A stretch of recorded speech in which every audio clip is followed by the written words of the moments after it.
Welcome, everyone. This is the first program of our 2023-2024 season for Humanities West.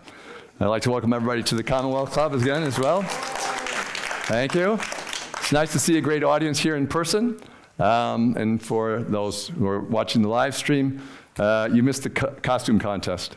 We're very sorry about that, but it's hard to win from not being here. So tonight we're going to do something special, which is a program that was organized by one of the members of our board of directors. Jolene, you want to come on up? And Jolene Huey did it. And she discovered just how much work goes into organizing one of these programs, right, Jolene? Yeah, thank you, George. So why don't you tell them? I started with this idea about 6 months ago to have a program, a symposium in exploring the literary traditions of Edgar Allan Poe about 6 months ago. And so I brought a proposal before George and the other members of the board of Humanities West. And what resulted was what you are going to see today.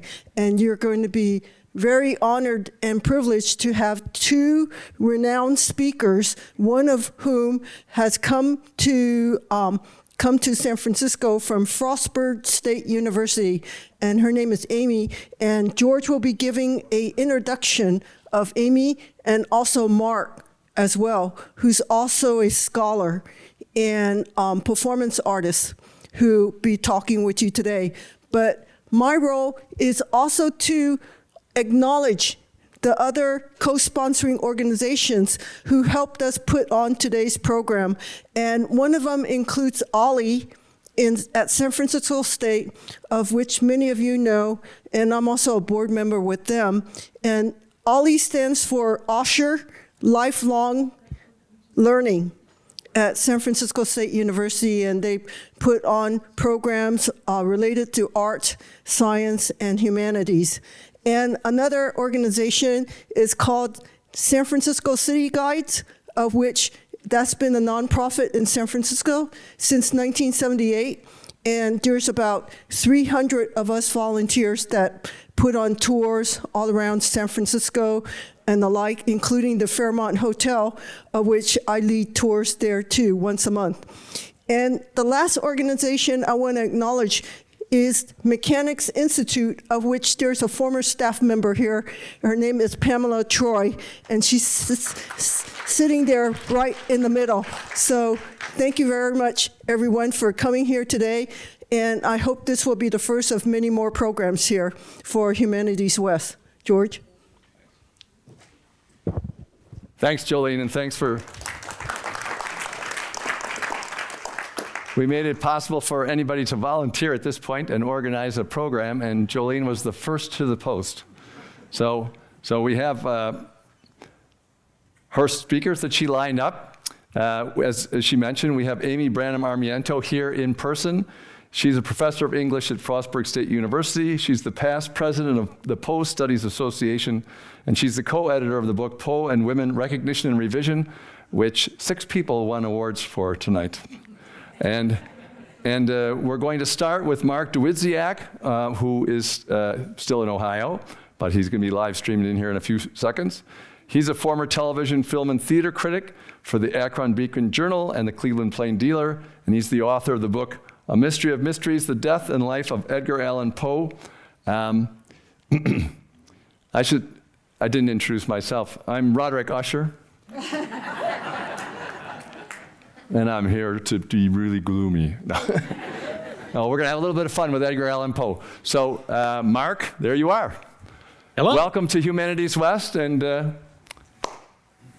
go right ahead. Take it away. All right, ready to go.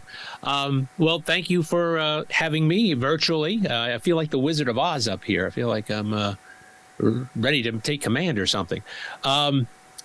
Let me start with a question I often get in the question and answer. So I've learned something in doing Poe Talks, which is start here, because everything always seems to start in reverse with Edgar Allan Poe. So I'm going to start with a question I usually get at the end, which is, how did you come to write this book about Edgar Allan Poe? And I have to first cop to the fact that it was not my idea. to write this book. If I am associated with any American author, it is, can you tell, Mark Twain. I have been playing Mark Twain on stage for now 45 years. I started when I was 22, so if you want to do the math, you can figure out how old I am. But I have been playing Mark Twain every year since I was 22 years old, with less makeup every year. The makeup process has gotten considerably shorter in recent years. We've reached to the point where it's kind of grab the white suit, pick up the cigar, and go. In fact, when I was 22, it took me 2 hours to look like this. And I did. When I was finished with the makeup, I was showing myself exactly what I was going to look like when I was 67 years old. It was, makeup by prophecy is what it was. But 5 of my books are about Mark Twain, and I've done a considerable amount of study and portraying of Twain. But I had done a book on the Twilight Zone for St. Martin's Press, which was published in 2017. And when you have a book that does well enough for a publisher, you have a clause in your contract, which is called the option clause. It gives the publisher the option on your next book. It doesn't mean they have to publish it. It just means you have to offer it to them. So the Twilight Zone book had done well enough to have the discussion about what the next book should be. Now, I have no shortage of ego, which you will probably discover tonight. But I do not have that much hubris to say, I should be the person to write the next biography of Edgar Allan Poe. I have carried Poe throughout my entire life. He has been a writer. Poe and Twain are the two that I have carried through my whole life. But I would have never positioned myself for that. And sometimes it takes somebody else to point out the obvious. And that's exactly what happened with this book. I was having a conversation with an editor at St. Martin's. This was in the fall of 2019. And we were trying to sort of figure out what the next book was going to be. So I hit this guy with my best, can't miss, super slick, going to be right down the middle idea. And the problem was it missed. It missed badly. He had no interest at all in my can't miss idea. So he countered with an idea, and I didn't like his idea. So I gave him my second best idea, and he didn't like that either. So he countered with an idea, and we went back and forth like this until we kind of realized we'd better table this conversation for another day. And as we were getting off the phone, he said, "What about Edgar Allan Poe?" And I about dropped the phone. And I said, "Well, what about him?" And he said, "Well, it seems like he checks a lot of your boxes." Now, here it comes. There's somebody else has to point out the obvious. And I said, well, how do you figure that? He said, well, Poe is the father of the modern horror story. You have written books about landmark horror topics like Dracula and The Night Stalker. Poe is the father of the modern detective story. You've written a book about a landmark detective character with your Columbo book. Poe was a major American 19th century author. You have written about a major 19th century author with Mark Twain. Poe is a critic most of his life. You were a critic most of your life. How does this not check all of your boxes? And again, it took somebody else to point out the obvious. But then it became a question of exactly what kind of a book he wanted. And it became very quickly clear he wanted the type of book that, well, it's a type of book that seems to arrive with depressing regularity on the noon stage every 2 years. You're going to know exactly what I'm talking about as soon as I say it. He wanted the type of book that definitively solves the mystery of who Jack the Ripper was. Now, we seem to get that book every 2 years. I think we're up to about 17 definitive answers as to who Jack the Ripper was. He wanted that type of book to claim to solve the mystery of Edgar Allan Poe's death.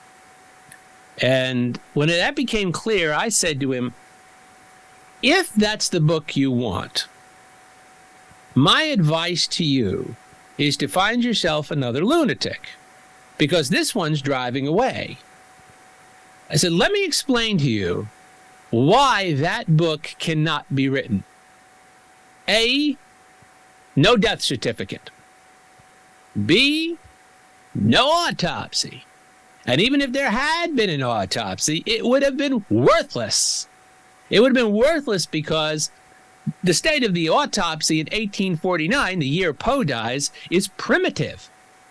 The autopsy does not enter the modern age until the Civil War. The Civil War is the defining moment for autopsy because we got very good at cutting up bodies and knowing what to look for during the Civil War. Before the Civil War, and if there had been an autopsy conducted on Poe, they wouldn't have known what they were looking for, they wouldn't have known what they were doing, and it would have been conducted with the equivalent of machetes and butcher knives. So no death certificate, no autopsy, no surviving soft tissue that can be subjected to modern forensics, and finally, most damning of all, no reliable witnesses. The witnesses that exist to Poe's death not only contradict each other, they contradict themselves, muddying the record beyond any semblance of reliability. The attending physician, John Moran, leaves behind count 'em three accounts of Poe's death, wildly different in tone and substance and detail. Moran goes so far as to change the time of death. He goes so far as to change Poe's last words. I can't even begin to imagine what a lawyer would do to John Moran if they had him on the stand. So John Moran, the one person we need to be consistently reliable and accurate in his observations of Poe in his death, is none of those things. So therefore, it's a cold case, and it's going to remain a cold case. So I said to this editor, I won't write you that book, but I'll tell you the book I will write. I will write an examination of Edgar Allan Poe's life using the mystery of his death as the framing device, the filter through which we will examine his life, because I am much more interested in how Edgar Allan Poe lived than how he might have died, as intriguing as that is. And he liked that idea, and he went for that idea. So that's how the book came about. But along the way, one of the major things that I wanted to do with the book, and what I want to do tonight, is to smash the misconceptions people have about Edgar Allan Poe. He simply was not the man or the writer that you think he is. So in order to make this work, the main title of the book is A Mystery of Mysteries. It comes from a poem that Poe wrote when he was very young, called Spirits of the Dead. And I've grown to love this poem. My wife and I perform this every time we perform our two-person Poe show. We always close the show with Spirits of the Dead. And my wife has become so enamored of this poem, she keeps saying, you can have this read at my funeral. And the last lines of Spirits of the Dead are, the breeze, the breath of God is still, and the mist upon the hill, shadowy yet unbroken, is a symbol and a token, how it hangs upon the trees, a mystery of mysteries. And there it is. He gave me the main title of the book, A Mystery of Mysteries. But the subtitle of the book is reversed from what you normally expect. The subtitle is The Death and Life of Edgar Allan Poe. And why is it reversed? Well, for several reasons. One reason is when you discuss the life of a writer or an artist of any kind, you generally follow the accepted form of biography, and that means you start at the beginning. You start in the logical place where biography should start, when somebody is born. That's exactly the point where you expect a biography to start. And yet every discussion of Edgar Allan Poe seems to start with the end. It seems to start with his death. And we're so fascinated by that death that it's become the starting point. So that's one reason I reversed it. Another reason I reversed it, among others, is that although we know very, very little about, for certain sure, about how Poe died, we're up to about 25 theories as to how Poe died. Although we know very little, one thing we know for absolute certain sure is that he stopped drawing breath on October 7th, 1849, at Washington Hospital in Baltimore. That's one of the things we know for certain sure. And we also know that the next day, October 8th, he was buried in a very small Presbyterian cemetery in Baltimore on a cold, breezy, rainy, miserable, overcast day at a service attended by very few people. And then, the next day, October 9th, 1849, he was buried again. This time by somebody he thought was a friend. This time it was by somebody he trusted so much, he made this guy his literary executor. And it's a guy who's going to become one of the great villains of literary history, Rufus Griswold. Now, isn't that a great name for a literary villain? It almost sounds like it comes right out of a Victorian melodrama. And the villain, Rufus Griswold, almost seems like he should be twirling his mustache. Ah, Rufus Griswold, about to dispossess the widow and orphans. Well, he does something which is just about as scurrilous as that. Edgar Allan Poe, who trusted him and thought he was a friend, did not know that Rufus Griswold had been nursing grudges for many years and had worked up quite a hatred of Edgar Allan Poe. And he does not wait until the body is cold. He launches his attack in the New York Tribune with an obituary that starts, "Edgar Allan Poe is dead. He died in Baltimore the day before yesterday. This announcement will startle many, but few will be grieved by it." And it went downhill from there. And he wasn't done. He continues to write about Poe, portraying him as immoral, dishonorable, arrogant, unbalanced, envious, and conceited.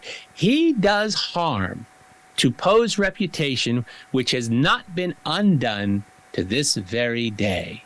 And this is where the misconceptions about Poe really start.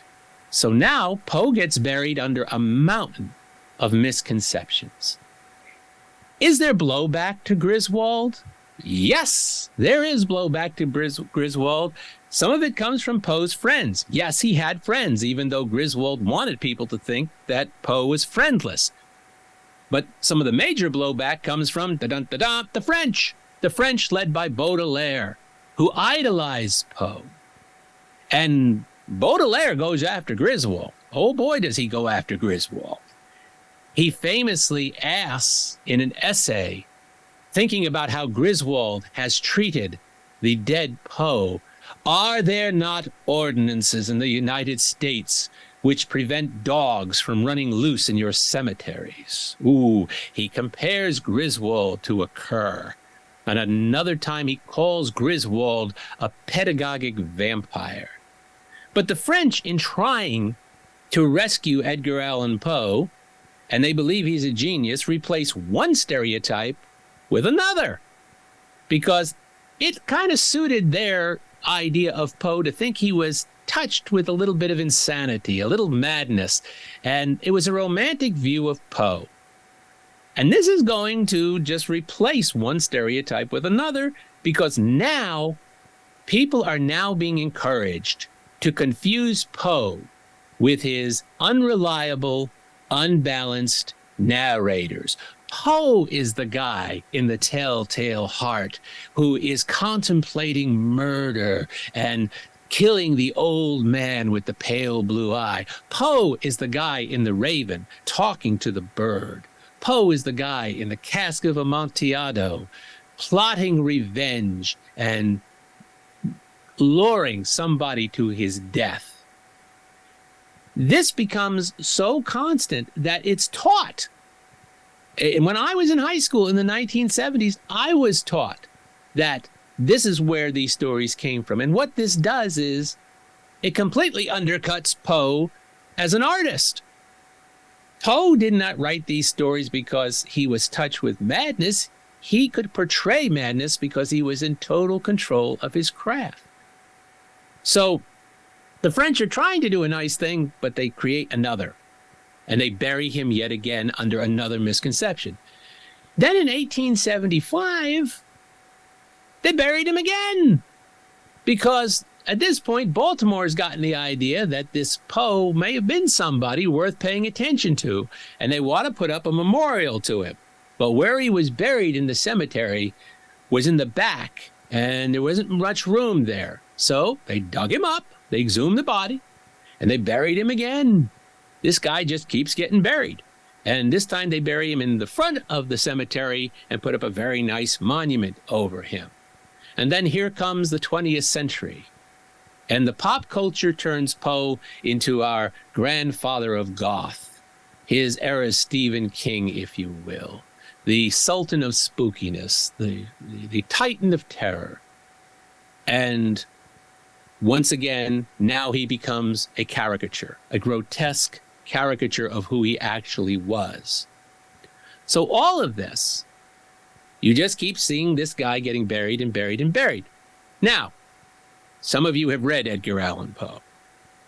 And if you know anything about Edgar Allan Poe, and you know anything about his stories, there is one absolute fact.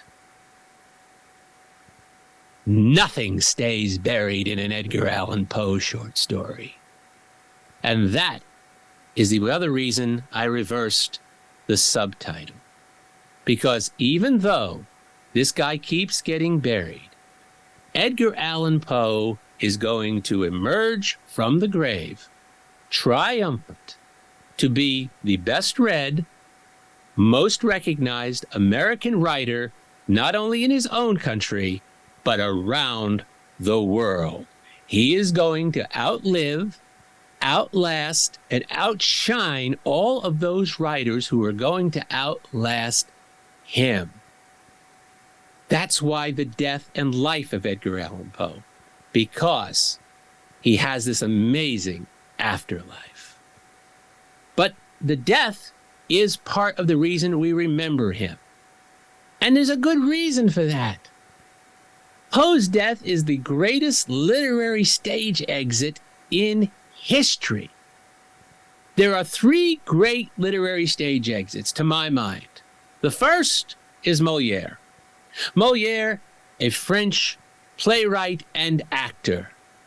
Molière is dying as they are premiering his last play. He is dying of tuberculosis. He's in the play. And he's dying. He's trying to get through the performance. He collapses on stage. They drag him into the wings. They revive him and they push him back out on stage. He finishes the play, goes home, and dies. That is a great literary stage exit for a writer who is also a playwright and an actor. Second, there's Mark Twain. Mark Twain, who was born November 30th, 1835, with Halley's Comet visible in the night sky. And a year before his own death in 1910, Mark Twain correctly predicts that he will die when the comet comes back in 1910. And he pulls it off. This is a called shot. This is Babe Ruth calling the home run. He actually lives, is born and dies with the comet in the night sky, which is something which would not be out of place in Greek mythology. And that's pretty good. But in some ways, Edgar Allan Poe outdoes them all, because Edgar Allan Poe dies under circumstances which actually reflect his two greatest literary achievements. First off, the father of the modern detective story leaves us with a mystery. Not just a mystery, but a double-barreled mystery, because he leaves us with the mystery of what killed him, and we're no closer to a definitive answer on that than we were than the day he died in 1849. But then there's the mystery of the missing days, because Poe is in Richmond in the summer of 1849. He boards a steamer heading to Baltimore on September 26th, and the moment his foot hits the deck of that steamer, a curtain comes down, and he is shielded from our view until October 3rd, when he is found on the streets of Baltimore in front of a polling place, because it was an election day, wearing clothes which were not his own and insensible. And no witness has ever come forward to say so much as, oh, I had a conversation with him at the railing of the steamer, or I passed him on the streets in Baltimore. Nothing. Nothing. These days are completely shielded from our view. So Poe leaves us with a double-barreled mystery: the missing days and what killed him. And then the father of the modern horror story dies under circumstances which would not be out of place in one of his own tales of terror. He dies lingering. He is raving for some of the time.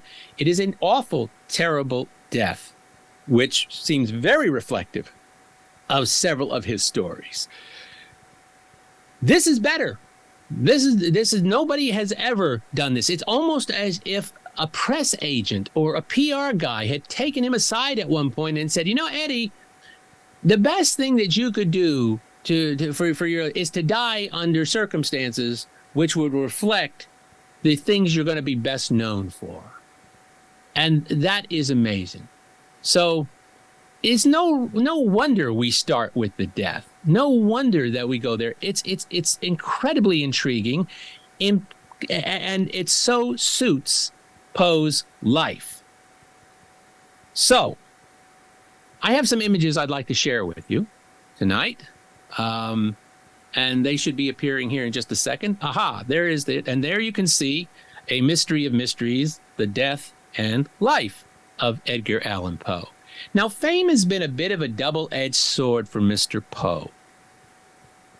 On the one hand, a small group of stories and poems have completely defined him and completely shaped our image of him.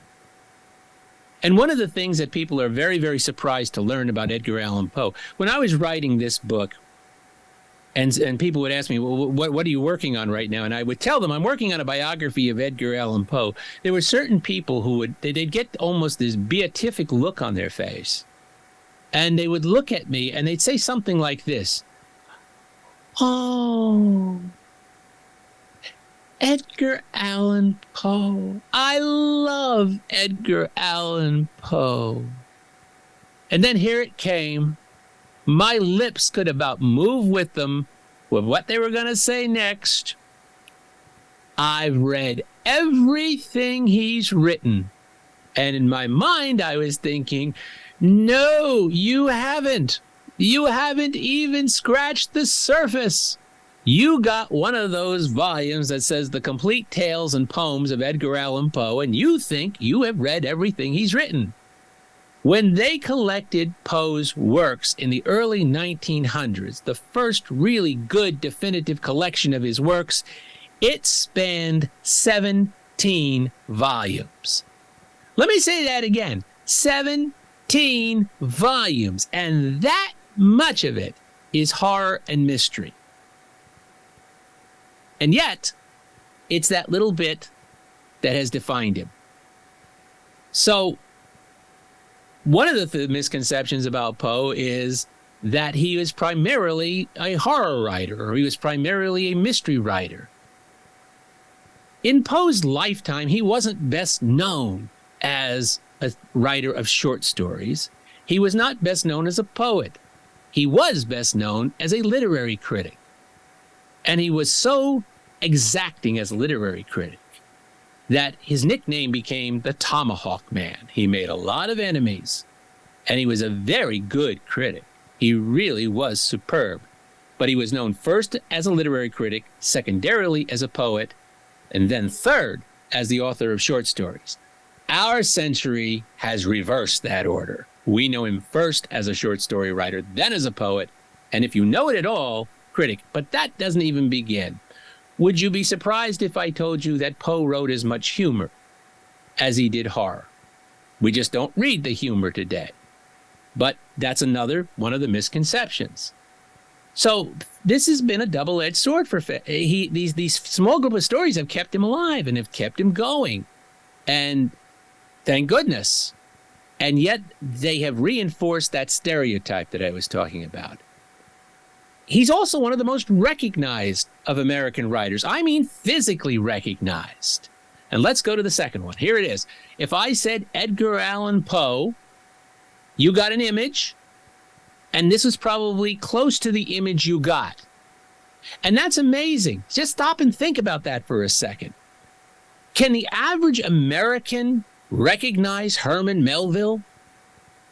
Can the average American even pick Herman Melville out of a police lineup?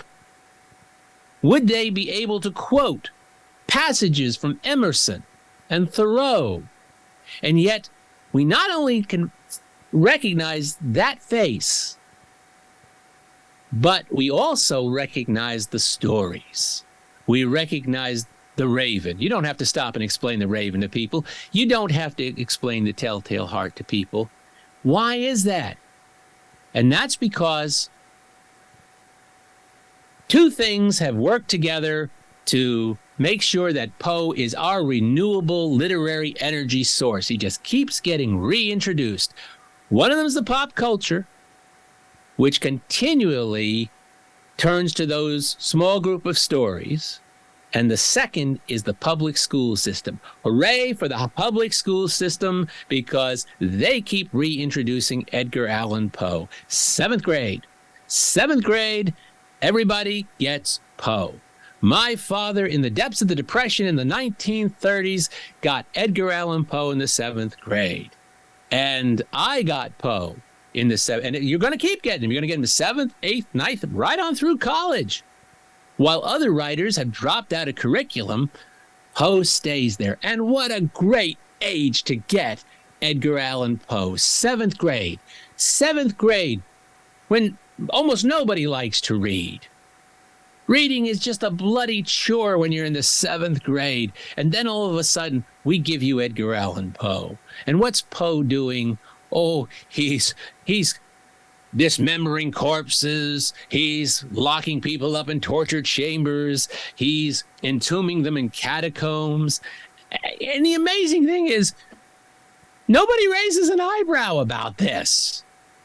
We do this every generation. We do this, and can you imagine the outcry if these were contemporary stories written by a contemporary author doing the same things? But my father wasn't upset when I got these stories in the 7th grade. He was pleased because he loved the stories. So grandparents got Poe, parents get Poe, children get Poe, their children are going to get Poe. And that's one of the amazing things about Poe. It is right there in our consciousness and our DNA. So you think to yourself, okay, if I passed Poe on the street, I'd recognize him. Well, if you pass this guy on the street in New York in, say, 1849, maybe you would recognize him. But would you recognize this guy? That, folks, is Edgar Allan Poe. And that is probably how he looked for most of his adult life. He didn't even grow the mustache until about the last couple years of his life. And for most of this time, he was healthy. He wasn't the stereotype of what we think Edgar Allan Poe was. So, what is the stereotype? Let's see if this sounds familiar to you. Let's see if this sounds close to what you think of Edgar Allan Poe. Sickly, pale, stoop-shouldered, sitting up in an attic somewhere, surrounded by cobwebs. A raven perched on his shoulder as he writes. A quill pen in his hand, a red-eyed black cat prowling amongst the dust as he works on parchment, spinning out his tales of terror and fever dreams fueled by alcohol and maybe drugs. Yes? Does that sound remotely familiar? None of that's true. None of that is Edgar Allan Poe. He walked with his shoulders back. He had a military gait. He'd been a soldier. He was a good soldier. He was such a good soldier, he was promoted very quickly to the highest rank he could achieve, which was sergeant, and he never lost that bearing, that military bearing. He walked everywhere. He was athletic. As a youth, he swam the James River outside of Richmond against the current on a blisteringly hot day and became a local champion for doing it. He was a good boxer. He could win any jumping or leaping contests. None of that fits the stereotype, but that's who Edgar Allan Poe was. And that's probably the guy who wrote all those stories and poems that we all love so much, not the guy we started with. Okay, let's go to the next image. This, get ready to hiss. Go ahead and hiss if you wish. That's Rufus Griswold. That's the guy. That's what he looked like. Isn't he a cheerful looking fellow? All right, that's enough of Griswold. Let's go to the next slide. This is an example of what happened.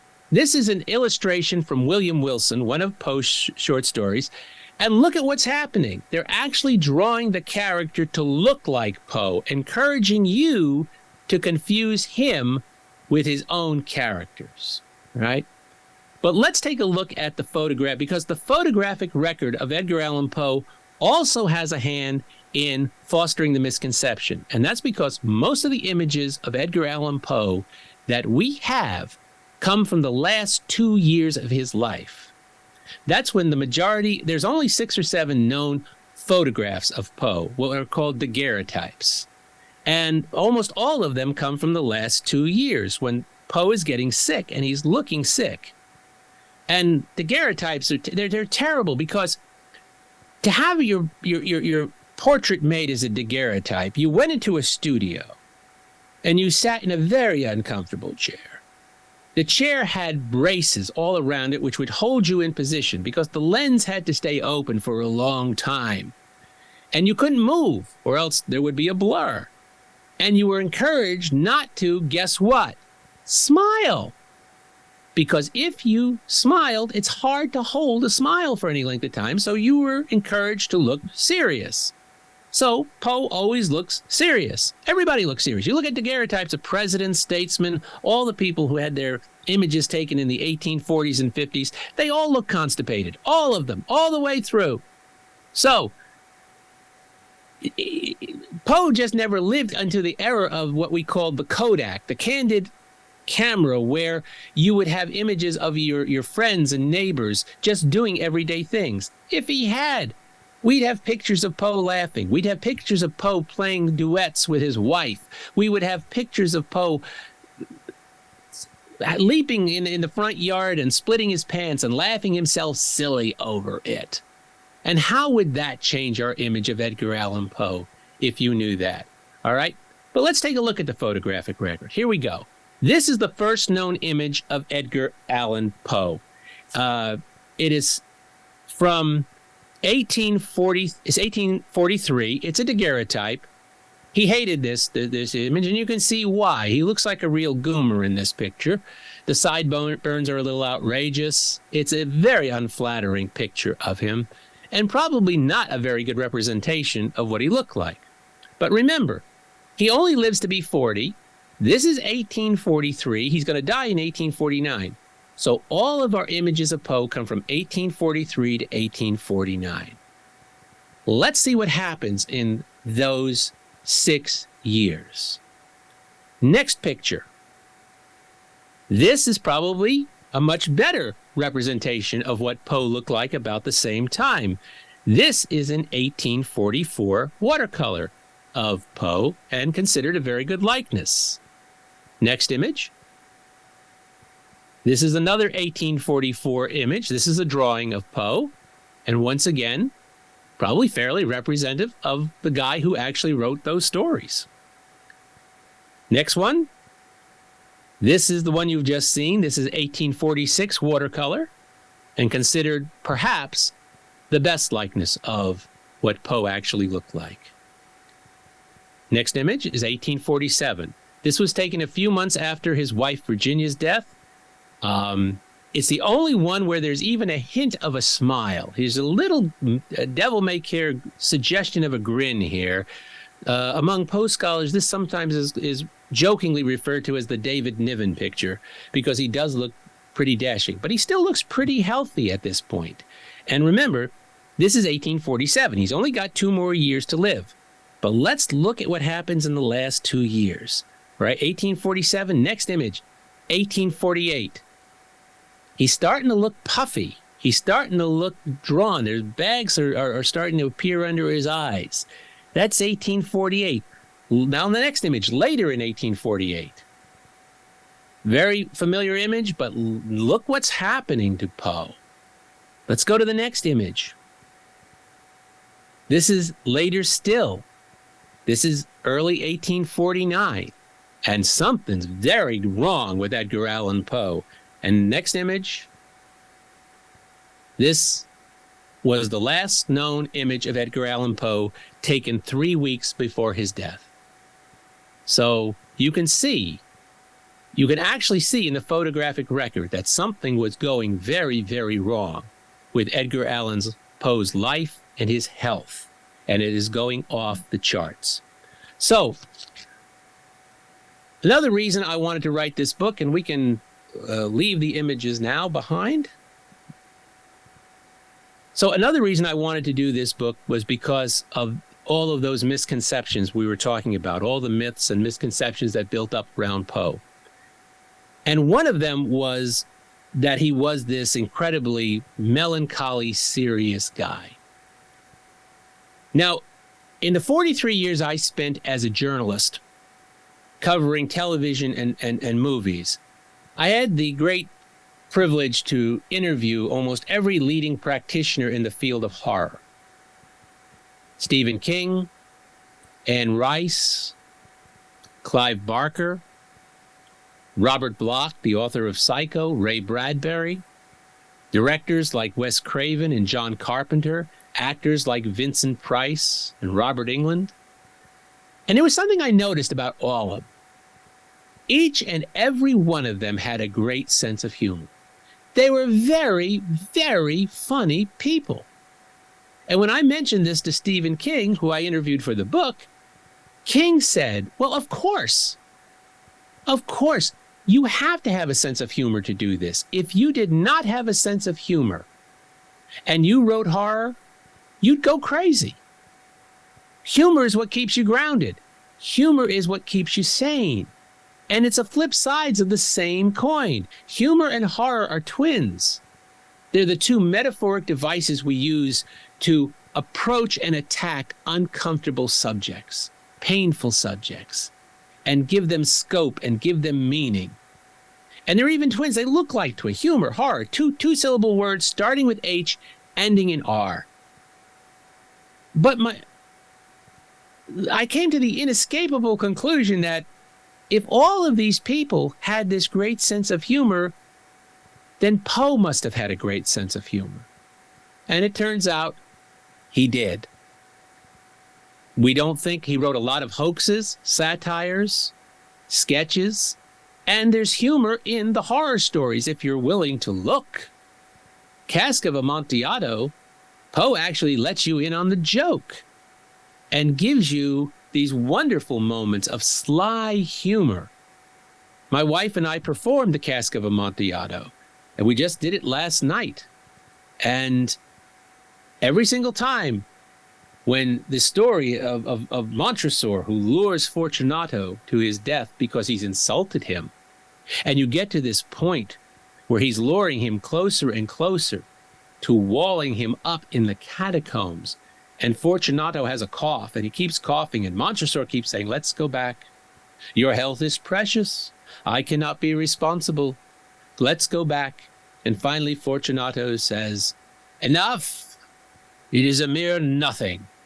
I shall not die of a cough. And Montresor says one word, true. And that's a laugh line, folks. And Poe is letting you in on it. So he's funny in his literary criticism. He's funny in the horror stories. And he wrote a great deal and he was funny in everyday life. He had a great sense of humor. He also was a genius. And I'm going to wrap it up now because I don't want to abuse my time. And I certainly want to leave enough time for Amy to revisit some of this and chart out her territory. But I do want to leave with one other idea here, and that is Poe did feel like an outsider often, and he did feel like a loner. And a lot of that has to do with the way he grew up and the losses he had. He lost his mother when he was not yet 3 years old. He loses a lot of people in his life, and his life is defined by loss. And it's amazing that he keeps going. But one thing that I'm always struck by is he was a genius, and he knew it. When he finished The Raven, he was living in New York at the time, and he went for a walk after he finished The Raven, and he encountered a young friend from Kentucky, William Ross Wallace, and he hailed Wallace, and Wallace asked, Poe, how are you doing? And Poe said, great, I am doing great. I have just written the greatest poem ever written. How do you answer that? What do you say to that? And Wallace says, well, that's nice. That's nice. But you don't understand. I've just finished the greatest poem ever written. And then he recites it. This is the first public performance of The Raven. And he recites The Raven on the streets of New York to an audience of one, William Ross Wallace. And he gets done with it. And Wallace says, well, that is fine. And Poe roars, fine? Fine? That's all you can say is fine? This is the greatest poem ever written. He knew. He knew what he had done. And writers never know what they do. Writers are a bundle of insecurities. Every writer, I think they issue them a copy of the Elements of Style by Strunk and White, a favorite coffee mug, and a raging case of imposter syndrome. I think every writer, just a standard issue. And yet Poe knew. And that's Mozart, folks. That's that rare thing. And that's why he did feel like an outsider and a loner. But time is on his side. Time is on his side. And regardless of what killed him, I did promise my publisher that if I kind of came up with a cause that I believed was logical and compelling and was suspect number one, I would present it as such. Do I have a theory as to how Poe died? Yes. Am I going to tell you tonight? No. I'm not going to tell you mainly because some of you may want to read the book, and that's sort of giving away the ending.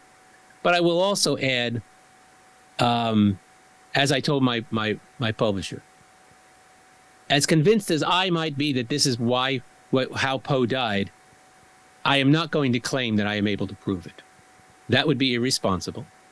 And I do not believe I can prove it.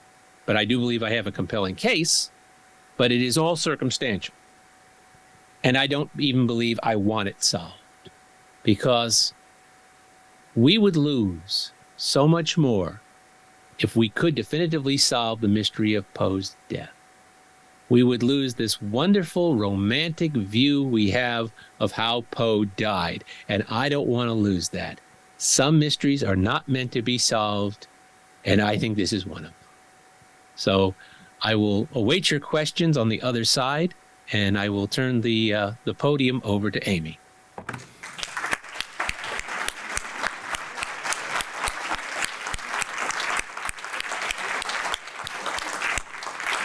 That's great. And just to let everybody know, Mark will be back at the time of the Q&A that we usually do at the end, and Amy will be here, and Mark will be on the screen, and we'll ask him questions. But before we go to Amy, I wanted to bring out one point. He mentioned how Edgar Allan Poe died in Washington Hospital in Baltimore.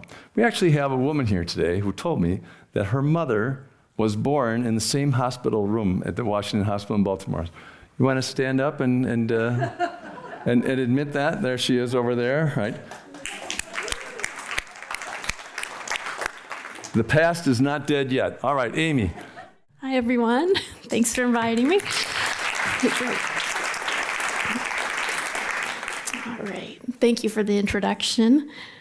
So I want to begin by taking a moment to acknowledge that earlier this month, on October 7th, we marked the 174th anniversary of Edgar Allan Poe's death. So for over 174 years, we've been enjoying his works. Have any of you been to the graveyard? Anybody? A couple people? Okay. All right. So the city of Baltimore, they have an Edgar Allan Poe house and museum.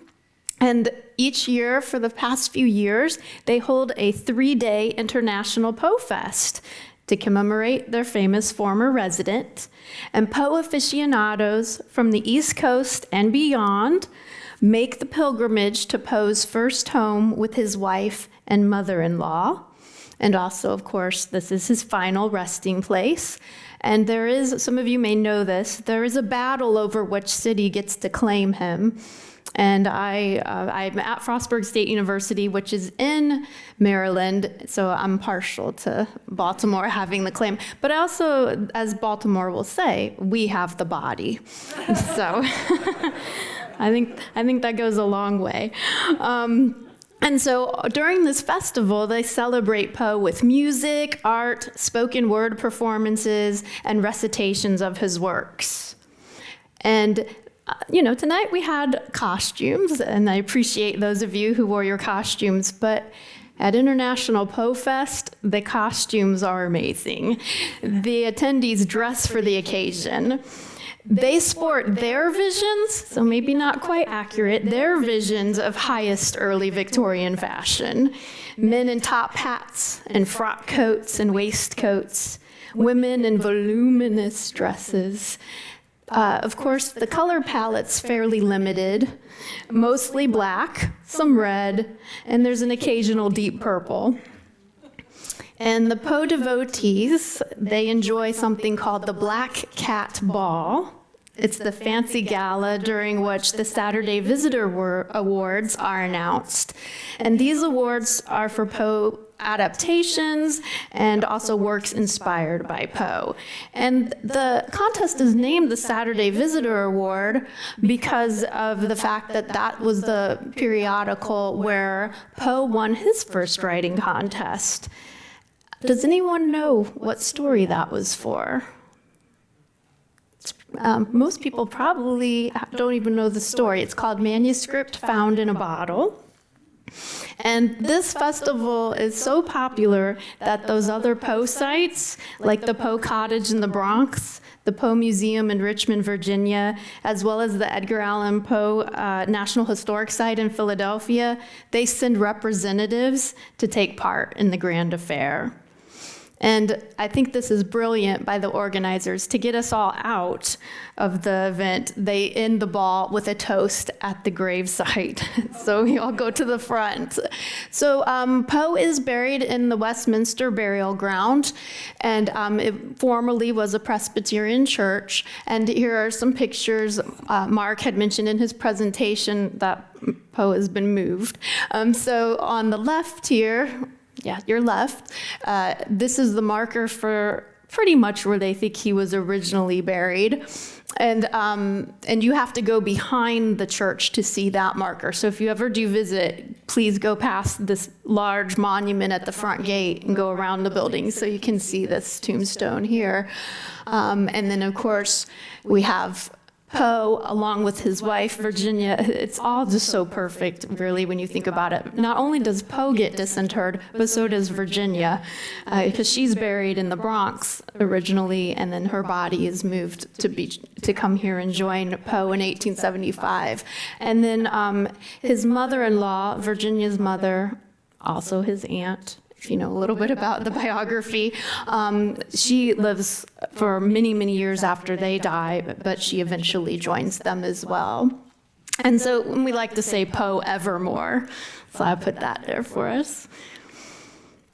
But it's not just the cities where Poe has lived that hold these celebrations. Cities, towns, and schools across the United States, including San Francisco, dedicate time in the month of October to honor the most famous and infamous master of the macabre.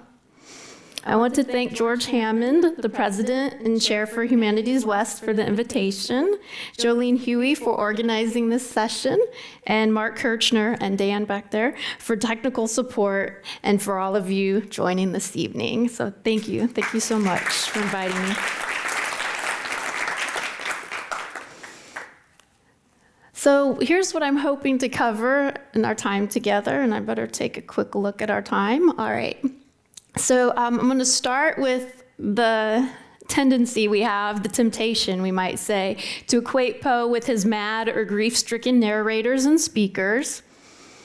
Then I'm going to talk a little bit about some real-life inspirations for his strange tales and poems.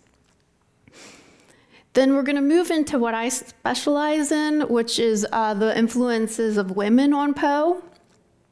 And then you may know this, there is a Poe work inspired by the city of San Francisco, so we'll end with that, and then of course we'll go to Q&A. So that's our plan. Along the way, I've included some illustrations from famous and not so famous artists, and I have them credited along the way. And I like this illustration in particular because it's going to get us into this mind of Edgar Allan Poe and what we might imagine it to be versus what it might have actually been. And so if you can kind of tell, we've got a skull there, and that might be an allusion to the Cask of Amontillado. Above the skull is a heart, and so the telltale heart. We've got the House of Usher, I believe, right there. And of course, the lovely raven that also looks like a nice hairdo. So I like that. So we have this continuing controversy in Poe studies. It's the relationship between Poe, his narrators, and his speakers. And so I'm going to go through where this comes from, and then I'm going to tell you we shouldn't do it. And then I'm going to do it. So, because it's too tempting, right? All right, so go here. All right, so I'm going to, yeah, you can hiss. I think I heard, did I hear? We go. Or boo, I like to boo, because we're going back to Rufus Wilmot Griswold. All right, so as Mark mentioned, this move to equate Poe with his less desirables, I guess we could say, in his writing, narrators and speakers, happened very early on, 2 days after he dies. It is a long obituary, and as Mark said, a lot of it is just establishing what a terrible person Edgar Allan Poe was. And so I just pulled something out of the middle randomly here to just show where this tendency came from to equate Poe with these characters. So I'll just read this short part here. Every genuine author, in a greater or less degree, leaves in his works, whatever their design, traces of his personal character. That's nice and neutral. Okay, we start out okay, but very quickly. While we read the pages of The Fall of the House of Usher or of Mesmeric Revelations, we see in the solemn and stately gloom which invests one, and in the subtle metaphysical analysis of both, indications of the idiosyncrasies of what was most remarkable and peculiar in the author's intellectual nature. And then I just pulled out this phrase. Griswold talks about Poe as shrewd and naturally unamiable. And Griswold did not publish the obituary under his name. He published it under Ludwig, so he wasn't even being upfront. He's a bit of a coward, you might say here. So then Dr. Moran was one of many who came to the defense, as Mark also mentioned. And I like that Mark covered the controversy about Dr. Moran. But one thing that he did do was he did try to defend Poe, not only because it helped with his own reputation and got his name out there again, but also because he had made a promise to Poe's mother-in-law, Maria Clem, to do so. And what he did was he grabbed testimonies from different people. So I actually pulled this excerpt here. It's a testimony from Poe's employer. Poe's first editing job was the Southern Literary Messenger in Richmond, Virginia. So Graham was his boss. And so George Graham says this about Poe. For 3 or 4 years, I knew Poe intimately. And for 18 months, I saw him almost daily. Much of the time writing or conversing at the same desk, knowing all his hopes as well as his hard struggle with adverse fate. Yet he was always the same polished gentleman, the quiet, unobtrusive, thoughtful scholar, the devoted husband. Frugal in his personal expenses, punctual and unwearied in his industry, and the soul of honor. And so we get quite a different picture here. But we also might notice the time difference, 1849 to 1885. So these start coming out, there is a lag, these defenses of Poe. And so 26 years later, we get this one. So if we weren't already tempted to equate Poe with his characters, there was this movement that happened in psychology in the late 19th century, psychoanalysis. And there was this guy named Sigmund Freud who did a lot with interpretation of dreams, but he also thought that creative writing could be interpreted just like dreams. And I pulled this from his essay, Creative Writers and Daydreaming, published in 1908. Freud writes, a strong experience in the present awakens in the creative writer a memory of an earlier experience, usually belonging to his childhood, from which there now proceeds a wish which finds its fulfillment in the creative work. The work itself exhibits elements of the recent provoking occasion as well as of the old memory. And so Freud is basically arguing that we can get to know the creative writer's psyche by thinking about how what the creative writer writes is an expression of who they are. And a lot of scholars are going to take this up. And so I'm going to give you just one example here. Mark mentioned if you go to school in the US, often you are encouraged to equate Poe with his narrators. And I found this actually, you can see here off of a lesson plan website. And so Rebecca Ray did this illustration here, and you have the narrator of The Telltale Heart looking very much like Edgar Allan Poe. So I just put a little, these are my drawings. The red arrow with the questions are me. Homicidal Poe and John Allen, foster father, lying in the bed there. So many of you probably know about this relationship between John Allen and Edgar Allan Poe. It wasn't good. Not at all, actually. So when Edgar went into John Allen's household, he was about 3 years old when his mom died. And everything was okay when Edgar was pretty young.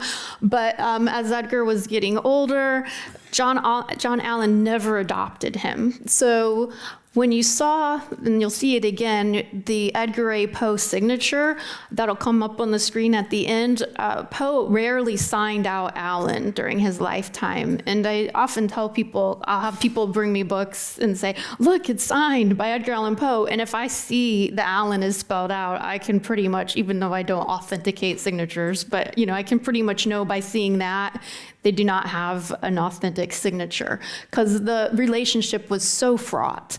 And often what was the big problem between the two of them was money. So John Allen sent him to University of Virginia, but then didn't give him enough money to cover his books, maybe just the tuition, but not the extras. So then Poe would have to do things, felt like he had to do things like start gambling, and then he wasn't a good gambler, so then he owed money.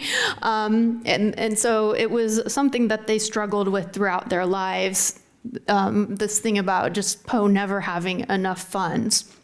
And so for Poe scholars, we're sort of haunted by this Poe psychobiography that came out in 1933 by a woman named Marie Bonaparte called The Life and Works of Edgar Allan Poe. And I just have, it's hard to see, but I did circle one of the chapters. But essentially what she's doing is she's going through all of these people in Poe's life, and she's matching up the stories and poems and saying, oh, this story is about this person in Poe's life, and this poem is about this person in Poe's life. And there's a chapter called Poe Breaks with John Allen. So she's like, I think there are some things in the works themselves that show us this fraught relationship. And so I just pulled an excerpt from her chapter on the Telltale Heart. And I'm going to quote this part that's in quotes. I'm going to quote her quote. And it's from the Telltale Heart. And some of you will recognize the lines. Object, there was none. Passion, there was none. I loved the old man. He had never wronged me. He had never given me insult. For his gold, I had no desire. And Bonaparte comes in the part I underline, and says, when I read this story, I notice it strangely resembles the representation by its opposite of Poe's own relation to his foster father, John Allen. So, right, what she's arguing is, if it was really about Poe, it would say, of course there is an object with my murder, and I do feel strongly, maybe some hatred toward this man, not love, and he has wronged me, and he has insulted me, and I do need that money. Right? So she was saying, it's kind of interesting. It's like overcompensating the other way would be the psychoanalysis argument here. But what I'd like to do is move away from those kinds of interpretations and just talk to you a bit about some of these tales that you've heard of. And you may not know this. You may have thought, wow, he's just got a really great imagination, this guy. And he does. Like Mark said, he's a genius. But it's not coming completely out of his mind when he's coming up with ideas for his stories. Often we can trace the ideas to historical and contemporary events in his life. So I'm going to start with this story, The Black Cat. Have any of you read it? Read The Black Cat? Okay, all right, great. So if you haven't, I'm going to spoil it for you. All right, so Poe scholar John E. Reilly tracked down a news story that was reprinted in the Philadelphia Public Ledger. In 1843, Poe was living in Philadelphia. Actually, he moved to Philadelphia a little bit earlier than that. And the newspaper in Philly published a story that had first run in the Greenfield Democrat of Greenfield, Massachusetts on July 16, 1842. And Reilly argues that the timing works well to inspire the story. So here's what that story was about. A man who had not lived long on the premises of his new-to-him house decided to begin a renovation. He discovered the skeleton of what was believed to be a young woman behind his cellar wall, and apparently that wall had been constructed decades before. So like Poe's story, the remains showed evidence of a wound to the head, but unlike Poe's story, the woman had died from a gunshot. In Poe's story, it's a different means. So I guess I'll save some details if you haven't read it. Has anyone read Hop Frog? Okay. Yeah, okay, great. All right. So according to one of Poe's esteemed biographers, Arthur Hobson Quinn, quote, "The source of this story is usually given as a translation of a tale that merely relates an incident at the court of Charles IV of France." Here's the tale. At the suggestion of a Norman squire, King Charles and 5 others, including the squire, dress as satyrs, with pitch and flax covering their clothes. They are accidentally set on fire. In Poe, the satyrs became apes, the squire becomes an avenging court jester, and the fire is not accidentally set. How about this one? Who's read The Pit and the Pendulum? Okay, more people. Great. All right. So this story and the next story, these are examples of stories where the event is actually embedded in the text. We didn't have to hunt for it, if you will, right? It's actually alluded to. And I was going to ask, did anybody in here get to go see that screening of The Pit and the Pendulum that was done at the Mechanics Institute earlier this week? Anyone make it? Okay, great.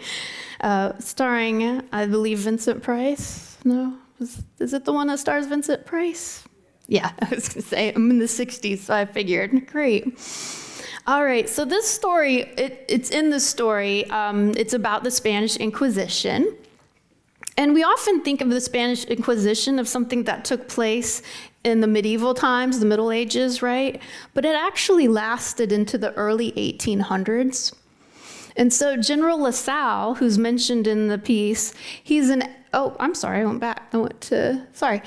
we go. General LaSalle, who's mentioned in the piece, he's an actual person who served in the French military under Napoleon, and he fought in Spain in the early 1800s. So that's a contemporaneous reference in that story. All right, clearly I want to get to this story, so let's go there. How about the premature burial? Has anyone read this story? Okay. All right. So sadly, reports of discovered burials of the living came out in the news during Poe's lifetime. Poe biographer Kenneth Silverman provides some examples of instructions that were published to aid doctors to verify that a patient had actually died. One was called On the Signs of Death, and another was called The Dangers of Premature Burial. And so essentially, these pamphlets, these instructions, they were advertised also in the newspapers, so just the general public knew that doctors needed a little help figuring this out. But what we have here from the story itself is a section about a real-life live burial. And this was about a woman named Mademoiselle Victorine Lafourcade. If any of you are watching the Netflix series by Mike Flanagan, The Fall of the House of Usher, see a couple people, one of the children is named after this character in the story.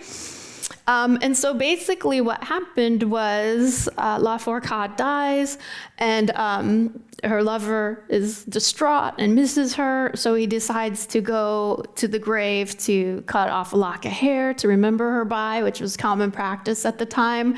And this is essentially what happens.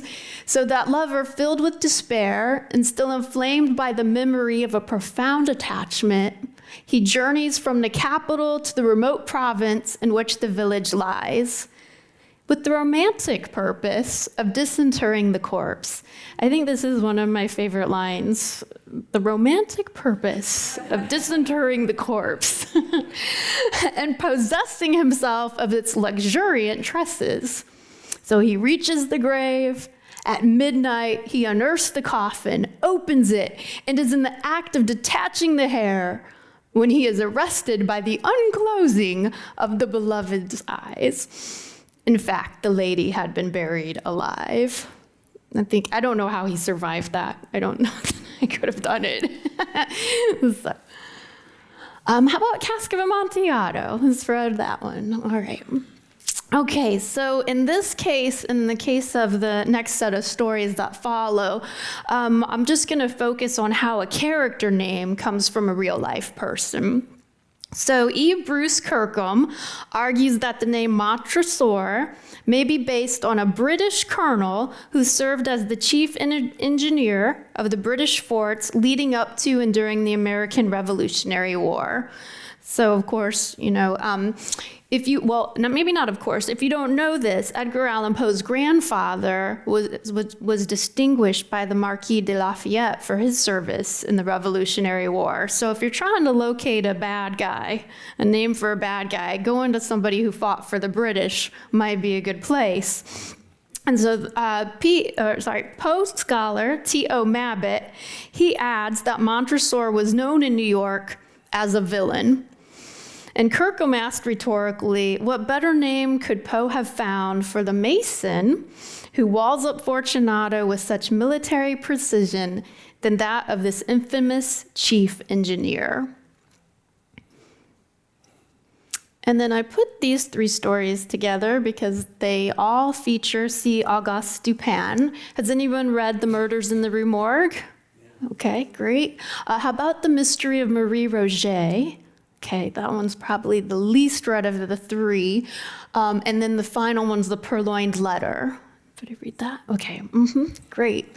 All right, so C. Auguste Dupin actually is based on the French detective Eugene Francois Vidocq. And what's great about that French detective is that before becoming a detective, he was a criminal. So he really had some insight into the criminal mind. And so there are some resemblances between that real life person and C. Auguste Dupin. And also while I have it up, this story in the middle, the illustration here is for The Mystery of Marie Roget. And that story is based upon a real life crime that took place in New York. It was about the death of Mary Rogers. She died on she was murdered on July 28th, 1841, and she was pulled from the Hudson River. And Daniel Stashower has a book called The Beautiful Cigar Girl, Mary Rogers, Edgar Allan Poe, and the Invention of Murder that does a really nice job talking about that true crime in this story. So in all of these cases, Poe makes the events his own, even though, of course, they're steeped in reality, right? He makes them his own. He's going to add his signature dark touches, and he's going to transform the reports into thrilling tales. All right, so now I'm going to move into something that you may not know so much about, because the women often are not talked about too much. And so we're trying to remedy that. And when I say we, certain scholars in our field. And so I want to talk about that a little bit. So I'm going to start with our usual suspects. So some of this, we start here, and some people are, okay, I know about Virginia, right? I know about his mother. So we'll start there, and then I'm going to add on to it. So on the left here, we start with Elizabeth Arnold Poe, Poe's mother. She died from tuberculosis on December 8th, 1811. Poe was almost 3 years old at the time. Then in the middle, we have his foster mother, Frances Keeling Valentine Allen. About 17 years later, she also dies from tuberculosis. So Poe's around 20. And then on the far right, we have his spouse, Virginia Clem Poe. And again, we're about another 17 years later. When Poe's 38, she passes away. So if you've read any of the stories, we sometimes call them the woman tales. Ligeia, has anybody read Ligeia? Okay. Or Morella. Okay. The Fall of the House of Usher. Yeah, many people know that one. Berenice. Okay, great. They feature wasting women. So we often talk about how this repetition of women in his life who die from tuberculosis, which was also called consumption, and which was this prolonged disease where you watched these women in his life, it was women, just wither away.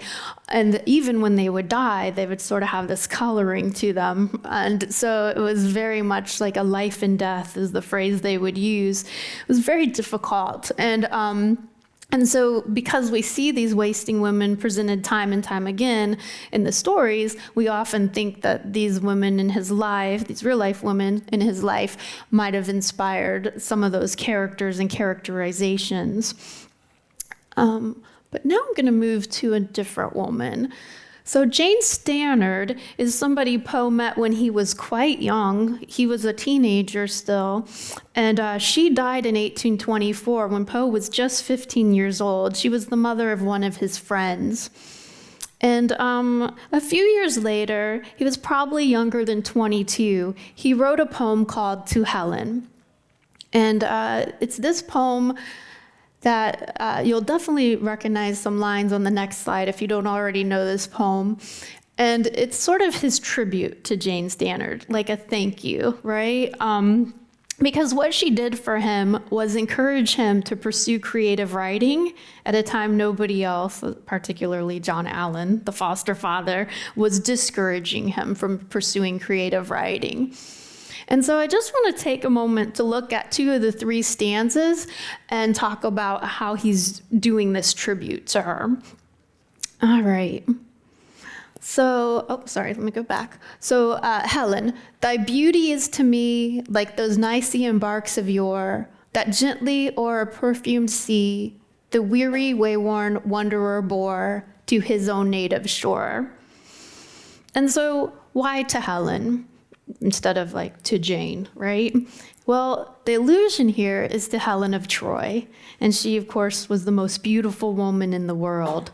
And she was so beautiful that when Paris kidnapped her from her husband Menelaus, the Trojan War broke out. And Christopher Marlowe refers to her as the face that launched 1,000 ships. So when you're trying to think about how can you celebrate a woman who you thought was beautiful in soul and in body, right? How could you do that? It's fitting that he would pick Helen of Troy.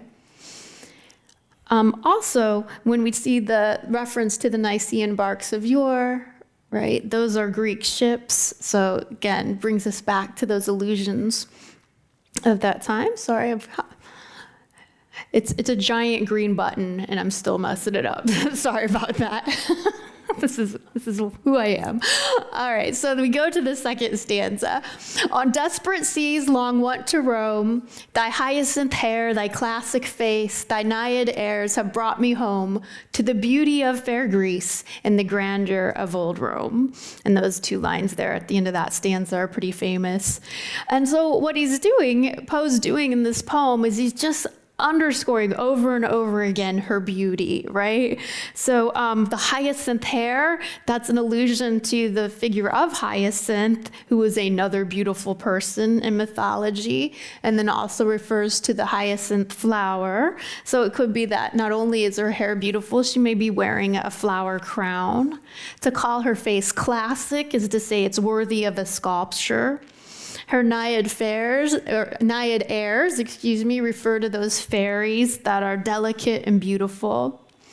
The beauty of fair Greece just brings back again that reference to Helen of Troy. And the grandeur of old Rome is this reminder that Helen's beauty is awe-inspiring, like the spectacle of Rome, the greatest Western civilization. So the overall message in this poem is that Jane is a very beautiful woman. She's equal to the beauty of Helen of Troy. And she is his muse. She encouraged Poe to write poetry. So those weird yellow things there, that'll make sense in a moment. I want to now go over to some other women, particularly women writers that influenced Poe. So for many years, scholars did not appreciate just how influential women writers were on Poe's writings. In a sense, the literary women with whom Poe had hobnobbed in New York in the mid to late 1840s were just kind of presented as his groupies, and that they just admired him because of The Raven, and they wanted to hear him recite that poem at their literary salons, particularly the ones held by Anne Lynch. But by the late 1990s and early 2000s, There were some women Poe scholars, specifically Noelle Baker, Mary DeJong, and Eliza Richards, who started to reevaluate these relationships. Richards published Gender and the Poetics of Reception in Poe's Circle in 2004, and this book provided unequivocal proof of Poe's indebtedness to professional women writers. She shifted the discussion of literary women in his life. She demonstrated that they were not minor influences on Poe, but in many cases, role models for him.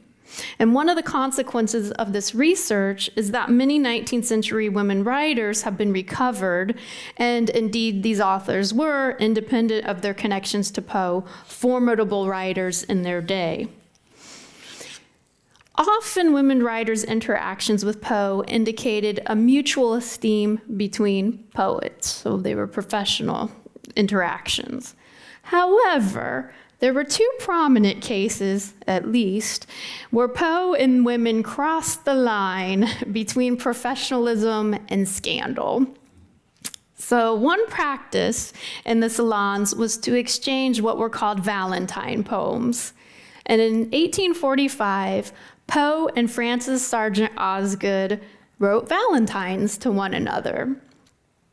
So part of the practice with these poems wasn't just like I wrote my poem and then I gave it to the person I wrote about it. No, I wrote the poem and I published it in a periodical for the person to read it, and then they would reciprocate by publishing their poem in the periodicals. So when he published his poems to Frances Sargent Osgood, he liked to use really mysterious titles, like you see here. 2F-S-O-D, right? Or to Francis, or a Valentine. Now, to be fair, oftentimes the writers would use pseudonyms when they published their Valentines, but they kind of knew in the writer circles who was whom, and some of the readership could figure it out. The Valentine one, you might have, well, that's clever. That doesn't have her name in the title. So when you read a Valentine, he did a sophisticated form of the acrostic where the first letter of the first line was the F, the second letter of the second line was the R, and it just goes on to spell out her entire name using that pattern, which was kind of fun, right? It had a little mystery in it, and it was a puzzle. Poe loved puzzles. He loved cryptograms and puzzles and riddles, so this was kind of the thing that they did. So yes, it was fun. It was a game. They were both married at the time.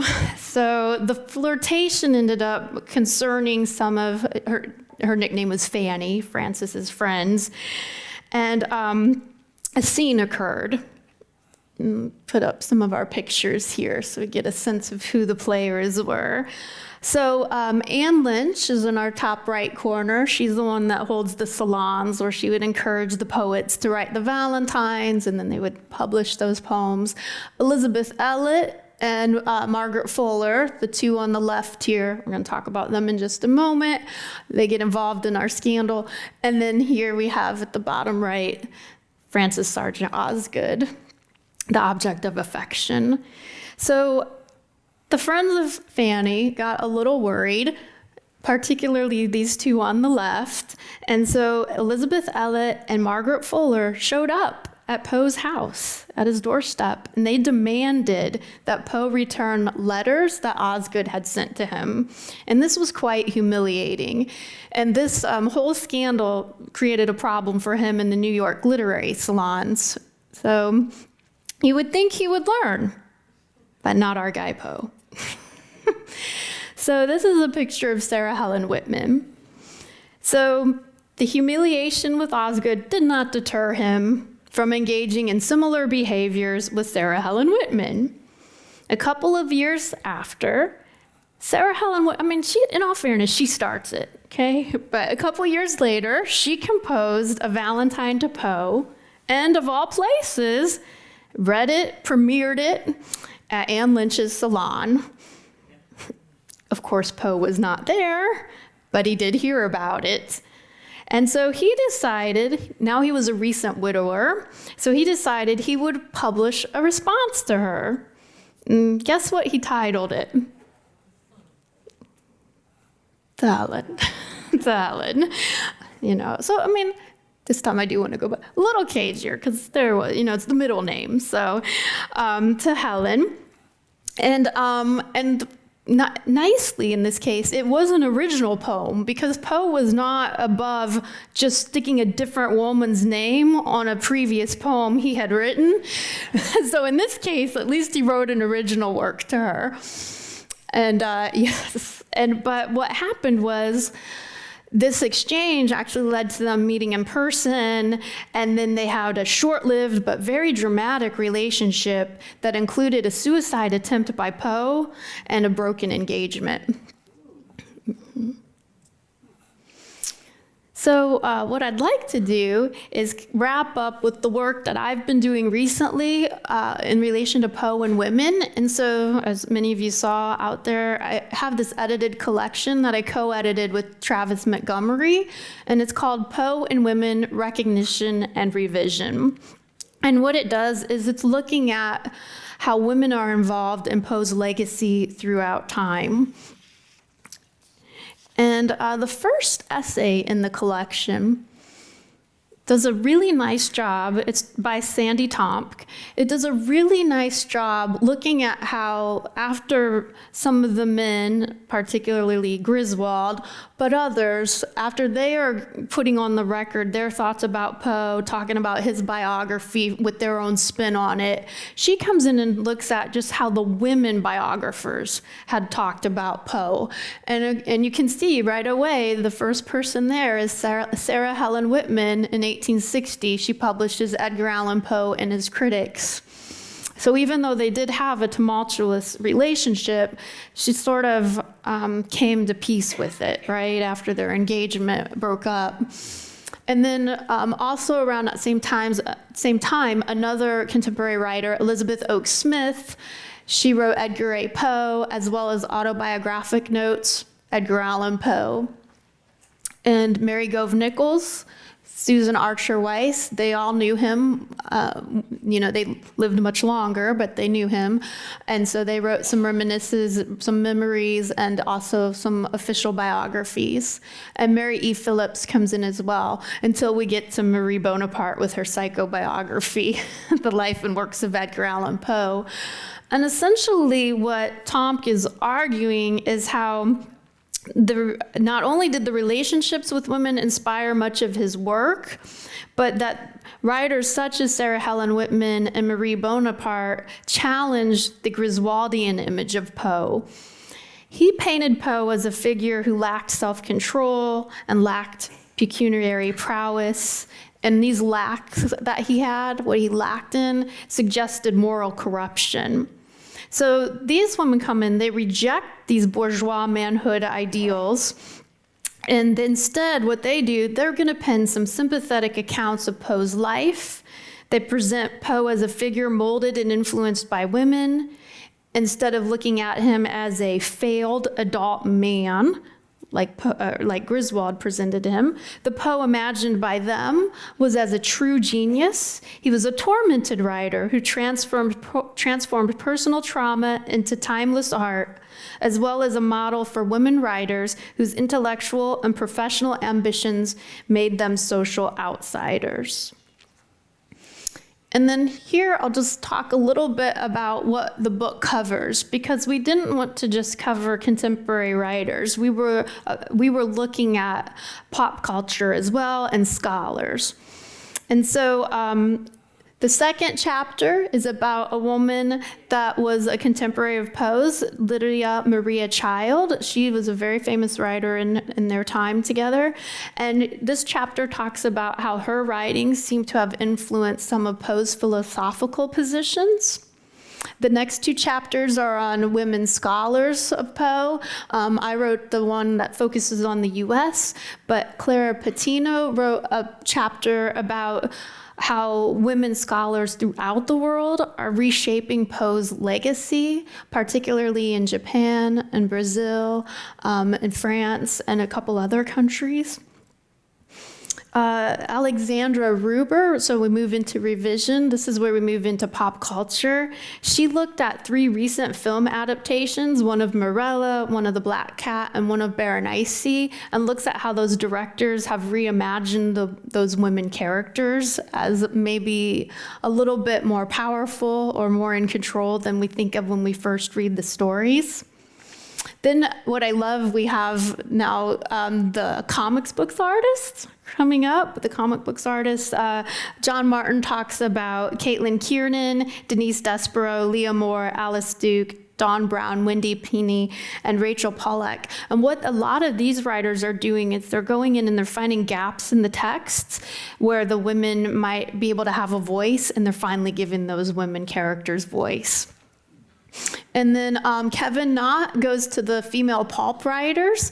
So a lot of people think about like H.P. Lovecraft later in the 20th century influencing Poe, but Poe influenced many writers in the Weird magazines and other genre-specific magazines. So he looks at writers like Meredith Davis, Greya Lespina, Mona Farnsworth, Jane Rice, and Elizabeth Conselman. And then some of you are probably familiar with the novel Mexican Gothic. Has anybody read that book? Okay. So in Anderson's chapter, what she does is she's really interested in the haunted house trope, which is definitely featured in The Fall of the House of Usher. And she looks at Sylvia Moreno Garcia's Mexican Gothic, as well as Sherry Priest's The Family Plot, and Sarah Waters' The Little Stranger. And then the book actually ends with the inspiration for it, which was an essay about a scholar named Maureen Cobb Mabbitt. So what Travis Montgomery does in this afterword is he elucidates the major role that she had on our authoritative collected works of Edgar Allan Poe. So when I say "are," that the Poe scholars use. It came out in 3 volumes. The first volume appeared while her husband, Thomas, was still living, but then he passed away, and there were still 2 more volumes to come. And when they were published, they, of course, proudly sported T.O. Mabbitt's name, the husband, but she actually was the one who finished them, and she hadn't gotten that credit. She was sort of a footnote in that history, so we wanted to make sure people knew about that. And so, basically what this whole collection is doing is just making sure that we acknowledge the role that women have had in continuing his legacy. And I think arguably without that side of recovering his image that we saw in that first chapter with all those biographers, we might have a very different sense of who Edgar Allan Poe is today, and maybe not even read him as much. Although, as Mark said, the French symbolists were big advocates for him. So, all right. So what I'd like to do is to conclude with one of the last poems Poe wrote, and it relates to an historical event that took place in 1849, about a year after the discovery of gold at Sutter's Mill, and it's called El Dorado. And it may be a nod to the county where Sutter's Mill was located, and it's about the gold rush and the flocking of thousands of people to San Francisco and the surrounding area to seek their fortune. So we're going to bring Mark back, and he's agreed to recite the poem for us, because as he mentioned, he's the performer of the 2 of us. And I will just say, because I cited some other biographers, that of course Mark is the most recent Poe biographer, and it's not easy to be a Poe biographer because there are about 500 of us waiting to pounce when anybody writes a biography on Poe. And what Mark does is phenomenal because the way he plays with the timeline in his book was just amazing to me as a scholar.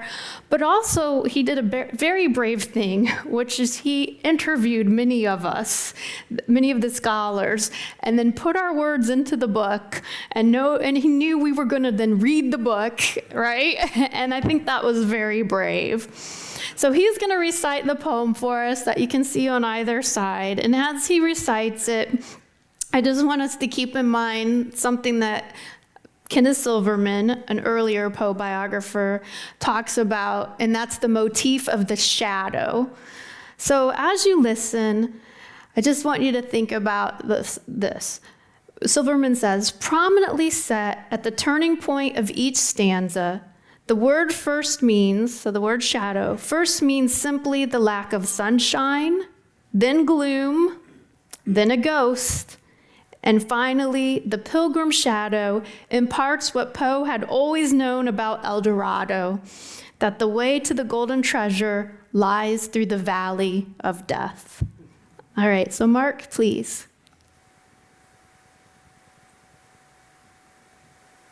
Gaily bedight, a gallant knight, in sunshine and in shadow, had journeyed along singing a song in search of El Dorado.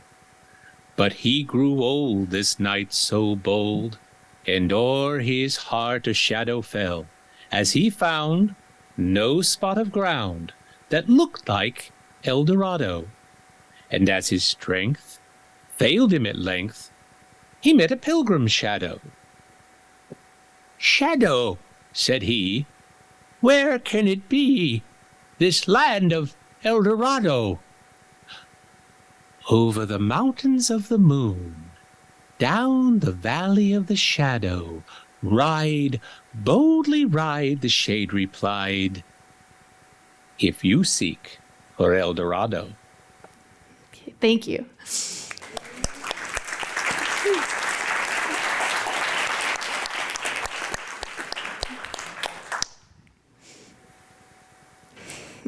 All right.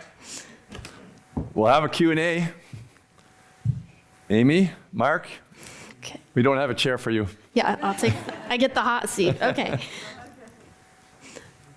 All right, so I'd like to remind the live stream audience that if they would like to ask a question of either Mark or Amy or both, you can send it in the chat room for YouTube and we'll try to retrieve it. So first big questions come about the villain, Rufus Griswold. One question was, what was Griswold's beef? And another related question was he just projecting his personality onto Poe? Amy, you want to take that?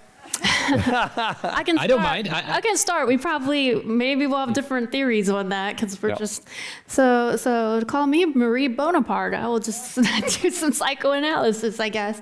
I've often thought, and again, pop culture. If anyone's had the chance to see the Drunk History episode where there's Poe and Griswold, there is one of those episodes out there. But I think it was just that Griswold was a famous anthologist of his day, which means that he was collecting and deciding on who would be considered the best poets of the time. And so he had a collection called The Poets and Poetry of America and many other of these anthologies. And he did include Poe in one of them, but he didn't include very many of Poe's poems. And I think that, for me anyway, I think the real problem between Poe and Griswold was that Griswold wanted to be a famous writer, but he was not nearly as good as Poe. Mm-hmm. And so it was just sort of this, and I think, Mark, you used the word envious or something like that in their relationship, but it wasn't necessarily something Poe was aware of, as we heard, because then Poe made him the literary executor. So I think it was just really that simple. He just didn't feel he wasn't as good. Mm-hmm. Yeah. It had to be, but there has to be a certain Amadeus Salieri aspect to this, because there's Poe, and Griswold had to know he was a better poet. He was a better arbiter of literary tastes, and Griswold certainly viewed himself as the arbiter of American literary tastes, certainly as far as poetry was concerned. And I think he disapproved of Poe. You know, Griswold's solidly in that school that believes that all literature should have uplift, that there should be, this is the era of Longfellow and the poets of the hearth, and the writing is supposed to, this is what leads to the Chautauqua movement in America, and that's not good for Edgar Allan Poe, because Poe doesn't believe in morals, doesn't believe in having it neatly wrapped up with, and the moral of the story is, and I also think Griswold didn't approve of Poe. Mm-hmm. Poe comes into his own really in the 20th century. We had to catch up to Edgar Allan Poe. Yeah. And the 20th century, with its horrors of the First World War and the Depression and the Second World War and the atomic bomb and the arms race, that's where really Poe becomes quite a voice. And we kind of had to catch up to the fact that he's telling us some things about us that we weren't ready to hear at that moment of the Chautauqua movement. And I think Griswold kind of thought in some ways he was morally superior to Poe. So I think all of that fed his dislike of Poe. He also produced the obituary too quickly, a little like a text that you sent out when you're still angry and you want to get it back, but it's too late. It reminds me of the obituary that one of the literary critics wrote about Joseph Heller when he died. And he said, that the author of Catch-22, in the New York Times, he said, he only had one good novel. The other novels aren't so good. And I thought, well, you know, you didn't obviously write Catch-22 yourself, did you? Right. I think there's something to that. Yeah. All right. There's a question for Amy. You read Mrs. Poe. What did you think of that book? Is there? Oh yeah, so yeah, so I think it's interesting when you're reading any of these books that you kind of have to go in just like with an open mind, right, and go along for the ride. So that's what I would just say: go in for the ride, and it's why I love how pop culture responds to Poe, and just anybody how they're responding to Poe. But it's just kind of like, let me just see what your way in is. And I'll go from there. So I would recommend it. Yeah. Here's an interesting question about how you said about pop culture and how it responds. They had read something about authors whose legacy is tightly controlled by some group of people, and how that usually ends up hurting them more than helping them. Is anything like that happen with Poe? I mean, I know that So why don't we talk about that a little bit? I guess I'll start there, and then if you want to say how you feel about having talked to some of the scholars, Mark, because I am one of the scholars, so I'm kind of in that group, right? So there is a tension between pop culture and the Poe scholars, and like I said, I'm really open to it because I think without that side, we wouldn't have the popularity, of course, with this author.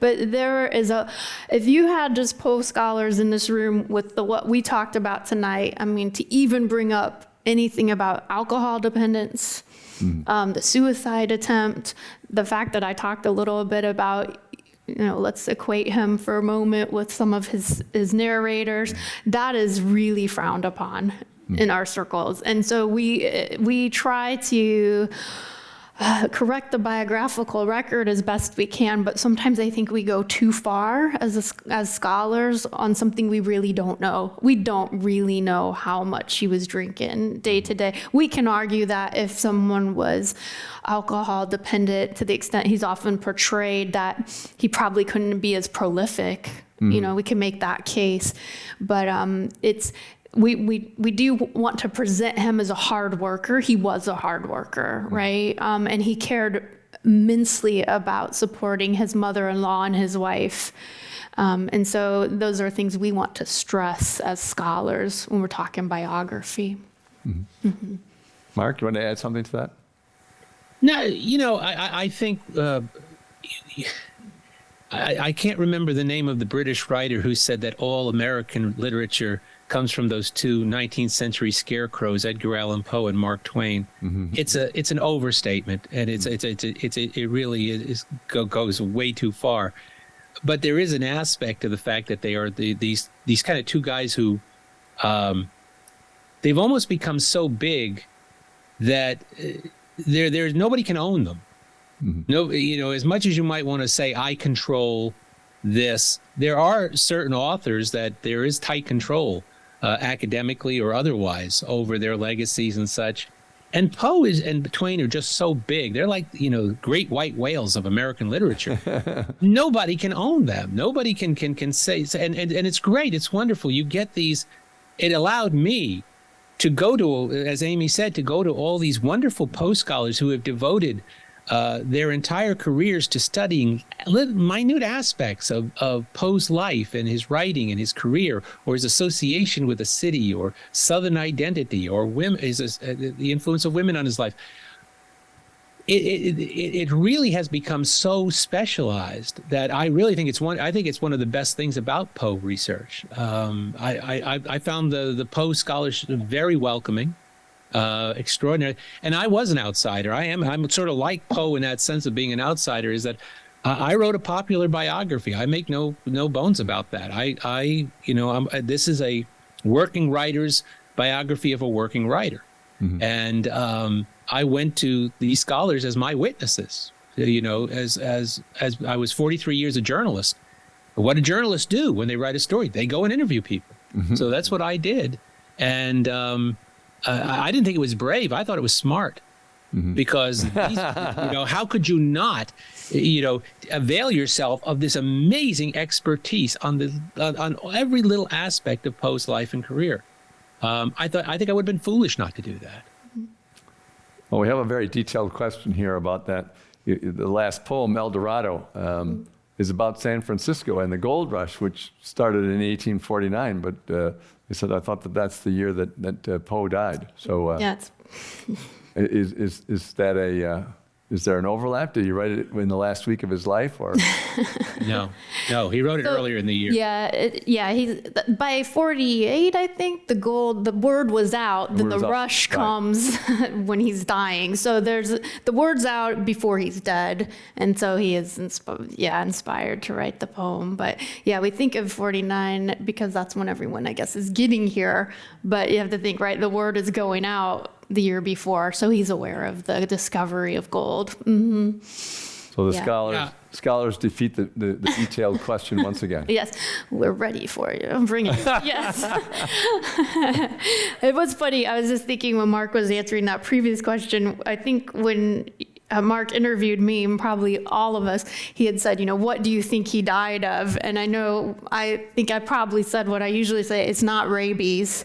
Because you mentioned there are so many theories. Yeah, but sorry to tag back to that one. Just had that memory. Yeah. And I would point out about El Dorado, there's actually a companion piece to it. There's a letter that Poe wrote about the same time when the gold rush was on. Mm-hmm. And he wrote to a friend, and this is a direct quote, talking of gold and temptations. And Poe concludes in this letter that for a writer, the true riches were love, fame, the dominion of intellect, the consciousness of power, the thrilling sense of beauty, the free air of heaven, exercise of mind and body with the physical and moral health that result. If this is what a writer cares for, why should he go to California? So, I mean, this is him looking at everybody going there and saying, this is where this is his path to El Dorado. Yeah, 100 years later, he would have come here for the Beat Generation. Yeah, right. The fresh air and all that, but not for the gold. I think Twain is over here, right? Twain has got a huge. We'll be here the rest of the night if we start on Twain. You don't want to do that. All right, so here's another comment. Poe was influenced by women, yes. But does he deserve his reputation as a philanderer and one who fell in and out of love on a regular basis? Yes. Yes. I would say yes. Yeah. There are more women we could talk about. Yeah. For sure. Sorry, Mark. Go ahead. No, you go ahead, Amy. This is your specialty. Go ahead. So we didn't talk about Elmira Royster Shelton as the woman he's engaged to at the time he dies, which was his childhood sweetheart. And so, when he was a child in Richmond, he had a crush on Elmira, and had hoped to take that further, but her family said no way, and they married her off pretty quickly. Mm-hmm. But then she was widowed, and when they reunited shortly after he broke off the engagement with Sarah Helen Whitman, who also had quite a bit of money, at least compared to Poe. I don't want to say he didn't have feelings for these women, but he tended to find that he had feelings for some women that had some means. So he was engaged to Elmira Royster Shelton, and one of the theories of his death is that her brothers got a hold of him. So, yeah. Do you want to add to that, Mark? But I'd also add that after Virginia dies in 1847, there's this silly period of Poe's life because I think he panics. I think he goes into an all-out panic mode because with his wife and his mother-in-law, he sort of finds what he's always been looking for, which is this kind of family unit that totally accepts him. He gets this unconditional love. He's got a mother figure finally in Maria Clem, and he has a wife who adores him. And when she dies, I think he's looking desperately to replace Virginia, and he's bouncing from one way. Sometimes he's courting two women at the same time. And we haven't even mentioned Annie Richmond. No. And and that seems to be the woman of his true heart at the end. I think if Annie's married, and I think if Annie were free, even as he's engaged to Elmira, he would have gone for Annie. So there's a desperate quality to those years, to those last few years, and it certainly leads him into some pretty caddish behavior now and then. So alcohol dependence is verboten, but women dependence isn't. Well, he's mixing them up, actually, because he's supposed to take a temperance pledge to marry Sarah Helen Whitman. He breaks that pledge publicly. So, yeah, there's a lot happening. And I think, yeah, you're right. There's a desperation, Mark. There's a lot of bouncing around. And by now he's quite famous because The Raven came out in 1845. So he's known, and he cultivates this figure of himself, of this dark, kind of handsome hero type, right? In a manner like Lord Byron, who he admired, right? And so he's cultivating this image, and women are attracted to him, and he's really making a lot of it. So, well, we'll finish with this one question since we want to end with a scandal. Okay. And that is, I didn't know that he married his cousin. Oh. What was that all about? Is this your question, No. George? No, I knew that he married his cousin. Okay. Yeah. I'll start. So the scandal in his day was not marrying his first cousin. The state of Maryland still does not have a law prohibiting that you could marry your first today? cousin. Yeah, today even. Many states don't still have that law in the books. The scandal was her age. He was 27 years old and she was 13 years old at the time. And they had to change on the marriage license, they had to change her age to 21. And so that was the scandal. Yeah. Good question. Yeah. So, But the mother obviously, the aunt obviously approved she was and there. just moved in. So yeah, there are some letters about there was speaking of what Mark said about he's longing for this stable home and to have like this mother figure. What's about to happen is one of Poe's cousins, different cousin of course, Nielsen Poe, is going to send Virginia to school, to boarding school, and Poe's living with Maria and Virginia at that time, and he sees the threat to this family he's created, and he writes a letter to Muddy, that was his nickname for Maria, saying, please, I want to marry her, I love her, please, I will kill myself. I cannot live without her. And yeah, they agreed to the marriage. Do you want to add to that, Mark? Any detail? Well, the nature of the Poe's marriage is also a subject of endless debate among Poe biographers and scholars. And the truth is we don't know. It's a closed door. We've never been allowed to peek into the Poe's bedroom.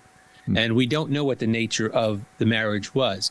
What we do know was they were devoted to each other. Yes. We do know that for as long as it lasts, this is a very happy household. He is secure in this. And his aunt, who becomes his mother-in-law, approves of this and is there with them, is part of the household the whole time. He becomes her instructor. He teaches her. He gives her music lessons. He gives her voice lessons. He instructs her in mathematics. He's almost like an older brother, father, husband. You know, we can endlessly speculate about this, about the nature of the marriage and whether it was consummated, whether it wasn't, whether it was a sexual relation. We don't know. It's like a lot of things about Poe. We take our best guess. And, a lot of things we assume, even though there is a lack of evidence. And anybody who writes a biography of any figure is eventually going to use the words probably, undoubtedly. You rely on those words to fill in gaps. With Poe, we're using those words all the time because there are large aspects. It's not a very well documented life. There's whole parts of Poe's life when we have no idea what he's doing. The early 1830s when he's in Baltimore.